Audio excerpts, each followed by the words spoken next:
Well, when he announces his White House bid next week, former New Jersey Republican Governor Chris Christie hopes to do what he failed to do the last time he ran: win.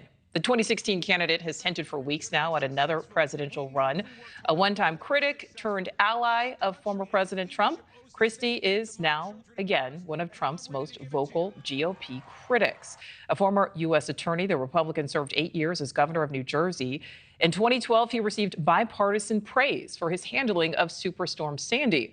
Known for his often combative style and facing multiple scandals, Christie's popularity in the traditionally blue state plummeted in his second term. At one point, he was the least popular governor in New Jersey history, with an approval rating only in the teens.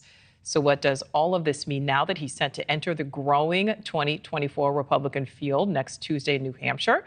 We're joined by Julia Manchester, national politics reporter with our partners at The Hill, for some answers. Julia, thank you so much for your time. So Chris Christie, he's certainly tried over the past few years to position himself as this fierce critic of Trump. Is that enough to get him the support he needs to challenge the current frontrunners like Trump, like DeSantis?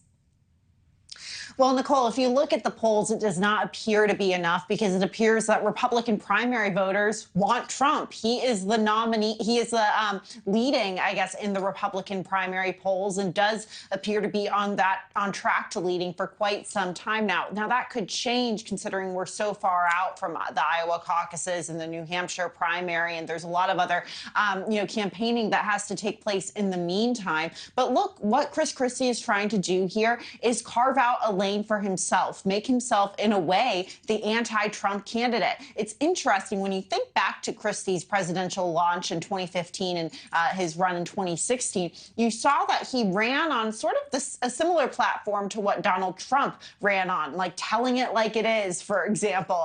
And that's the name of his super PAC right now, or the super PAC his allies have come up with. So, he's trying to create his own lane in this race, but the question is, do GOP primary voters want that? Well, Julia, speaking of former Trump allies turned critics, Ron DeSantis in Iowa today delivering his strongest and most pointed criticism of the former president that we have seen thus far. Let's listen to what he had to say to our correspondent, Kelly Meyer.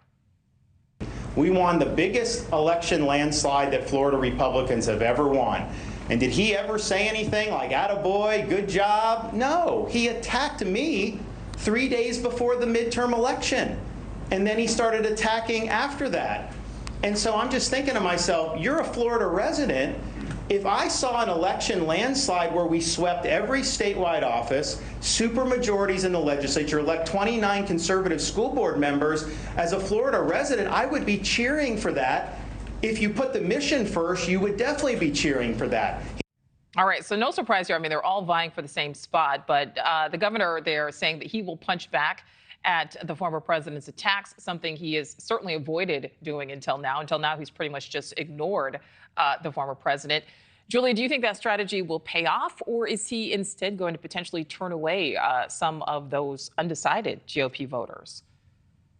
Well, he has to face Trump at some point, because I think a lot of voters and GOP primary voters are asking the question, what's the difference between Ron DeSantis and Donald Trump? Look, Ron DeSantis in many ways is tied to Donald Trump. We know that in 2018, when he was elected to the governorship in Florida, Donald Trump endorsed him, and Ron DeSantis literally put out an ad in which he was invoking a lot of Trump's language, like build the wall, for example. And he won that race very narrowly, by the way, which I think, could raise some questions about Trump's endorsement. But there are ties between the two men, and he's going to have to differentiate himself. That might mean attacking Trump or distancing himself from Trump in some way. But one thing is for certain, Trump has been at work since the midterm elections, or during that campaign last year, working to define Ron DeSantis, define him before he got into this race. And that's a strategy. That's a strategy to